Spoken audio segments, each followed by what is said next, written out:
ओम। हमने पढ़ा था, पिछली बार हमने पढ़ा अपभ्रंश साहित्य। तो आज हम देखते हैं सिद्ध साहित्य को। हम पढ़ रहे हैं कौन सी बुक? ये सरस्वती पांडे, गोविंद पांडे की हिंदी भाषा एवं साहित्य का वस्तुनिष्ठ इतिहास। सरहपा को हिंदी का प्रथम कवि माना जाता है। इन्हें सरोज ब्रज, राहुल भद्र आदि नामों से भी जाना जाता है। सिद्धों में सबसे पुराने सरहपाद हैं। सिद्धों ने बौद्ध धर्म के व्रजयान तत्व का प्रचार करने के लिए जो साहित्य जन भाषा में लिखा वह हिंदी के सिद्ध साहित्य की सीमा में आता है। व्रजयान का केंद्र श्री पर्वत पर रहा। सहजयानियों की भाषा का नाम संध्या भाषा है। कुछ विद्वानों ने संध्या भाषा का अर्थ यह बताया है कि यह एक ऐसी भाषा है जिसमें संध्या के समान प्रकाश एवं अंधकार का मिश्रण है। ज्ञान के आलोक से उसकी सारी बातें स्पष्ट हो जाती हैं। कुछ विद्वानों ने संध्या भाषा का अर्थ अभिसंधि या अभिप्राय युक्त वाणी बताया है। पंडित विदुशेखर शास्त्री ने बताया कि मूल शब्द संध्या भाषा नहीं बल्कि संधा भाषा रहा होगा।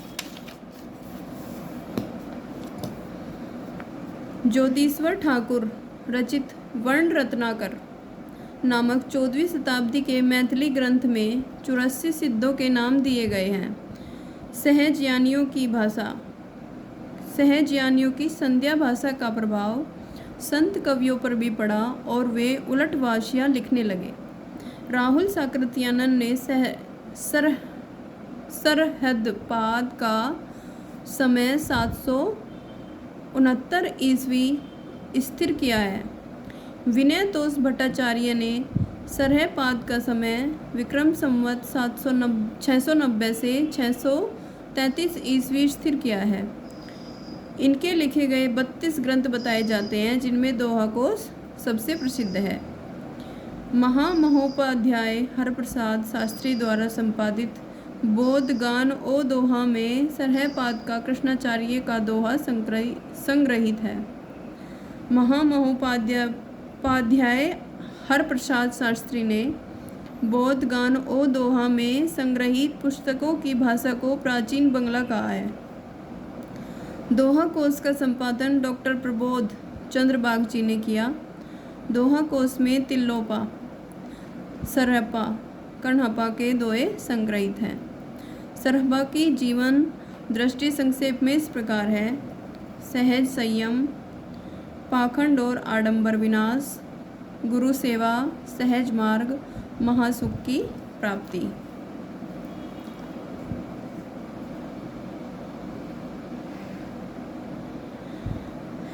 बच्चन सिंह ने लिखा है, आक्रोश की भाषा का पहला प्रयोग सरहपा में ही दिखाई देता है।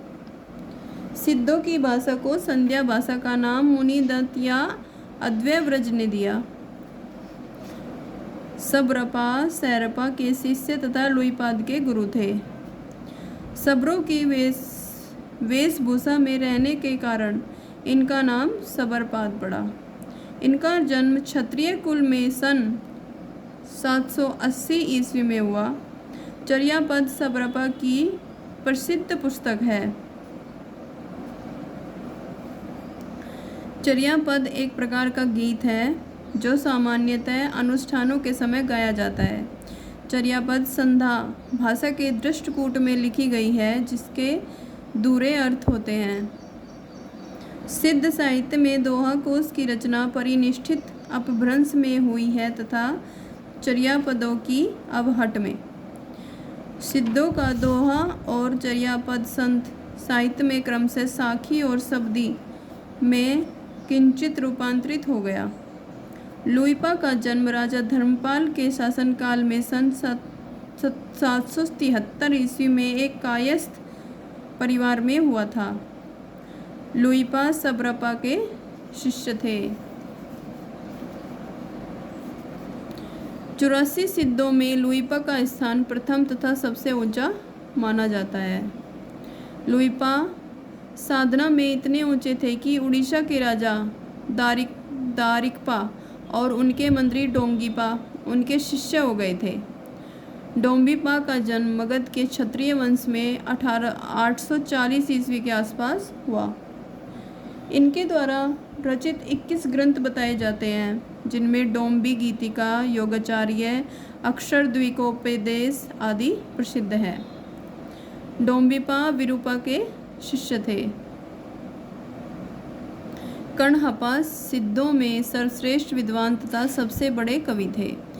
कण्हपा का जन्म कर्नाटक के ब्राह्मण वंश में 820 ईस्वी में हुआ था। राहुल शाकृत्यानंद के अनुसार कण्हपा पांडित्य और कवित्व में बेजोड़ थे। कण्हपा बिहार के सोमपुरी स्थान में रहते थे और जलंधर पा को अपना गुरु बनाया था। अब हम पढ़ेंगे जैन साहित्य के बारे में। जैन साधुओं ने अपने मत का प्रसार हिंदी कविता के माध्यम से पश्चिमी क्षेत्र में किया।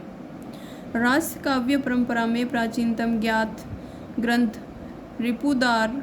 रिपुदारण रास है तथा डॉक्टर दशरथ ओझा ने इसका समय 905 ईस्वी भी बताया है। रिपुदारण रास संस्कृत भाषा में लिखा हुआ है तथा इसमें अभिनय, नृत्य और गान तीनों तत्वों का मिश्रण है। जिनदत्त सूरी द्वारा रचित उपदेश रसायन रास अपभ्रंश भाषा का सर्वप्रथम रास ग्रंथ है।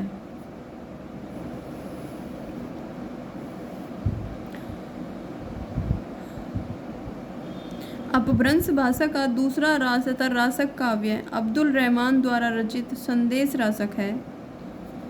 हिंदी का प्रथम ऐतिहासिक रास ग्रंथ पंच पांडव रचित रास है। पंच पांडव रचित रास के लेखक शालिभद्र सूरी द्वितीय को माना जाता है। इनका रचनाकाल 1350 ईस्वी था। मुनि जिन विजय, डॉक्टर दशरथ ओझा, डॉक्टर गणपति चंद्रगुप्त ने शालिभद्र सूरी द्वारा रचित भरतेश्वर बाहुबली रास को हिंदी जैन रास परंपरा का आदिकाव्य माना है। डॉक्टर गणपति चंद्रगुप्त ने शालिभद्र सूरी को हिंदी का प्रथम कवि माना है। भरतेश्वर बाहुबली रास की रचना 1184 ईस्वी में हुई तथा इस ग्रंथ में भरतेश्वर तथा बाहुबली का चरित्र वर्णित है। यह ग्रंथ 205 छंदों में रचित एक सुंदर खंडकाव्य है। भरतेश्वर बाहुबली का संपादन मुनि जिन विजय ने किया।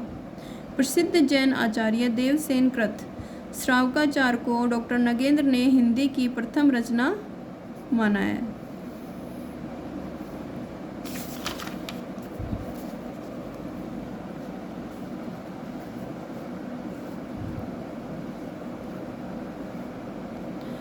देवसेन ने सन 933 ईस्वी में श्रावकाचार्य की रचना की। श्रावकाचार्य में 252 हो श्रावक धर्म का प्रतिपादन किया है। देवसेन के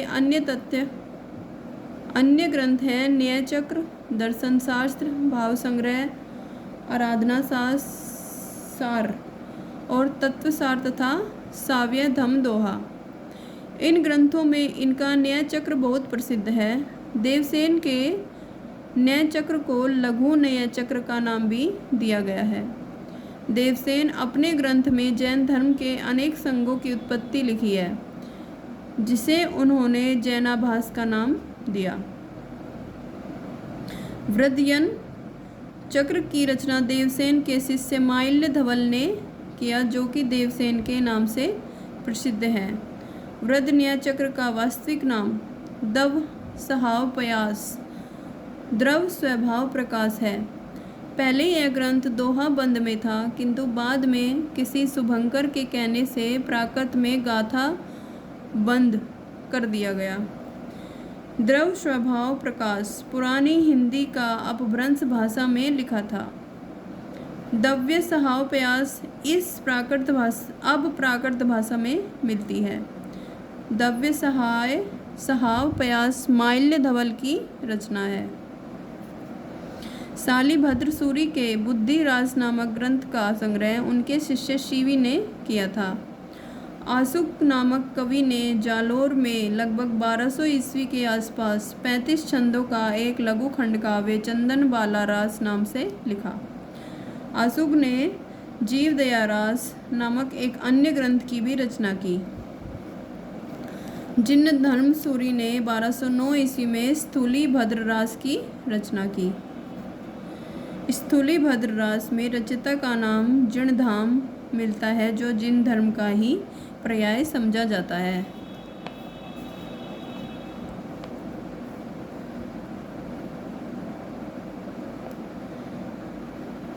विजय सेन सूरी ने रेवंतगिरी रास की रचना 1231 ईस्वी के आसपास किया।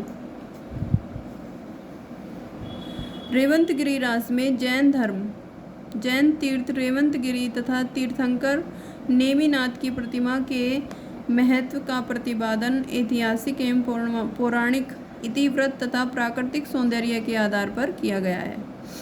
रेवंतगिरी रास 4 कड़कवकों में विभक्त है। रेवंतगिरी रास की भांति कवि पल्लड़ द्वारा रचित आबू रास 1232 ईस्वी में भी जैनियों के प्रसिद्ध स्थान आबू मंदिर का वर्णन किया गया है। मुनि सुमित गणी ने नेमिनाथ रास में जैन तीर्थंकर नेमिनाथ के चरित्र का वर्णन अत्यंत संक्षेप में किया है। नेमिनाथ रास की रचना 1213 ईस्वी में हुई। इसमें 85 छंद हैं। चौपाई छंद में 12 मासा का वर्णन विनय चंद्र सूरी द्वारा रचित नेमिनाथ चौपाई से माना जाता है।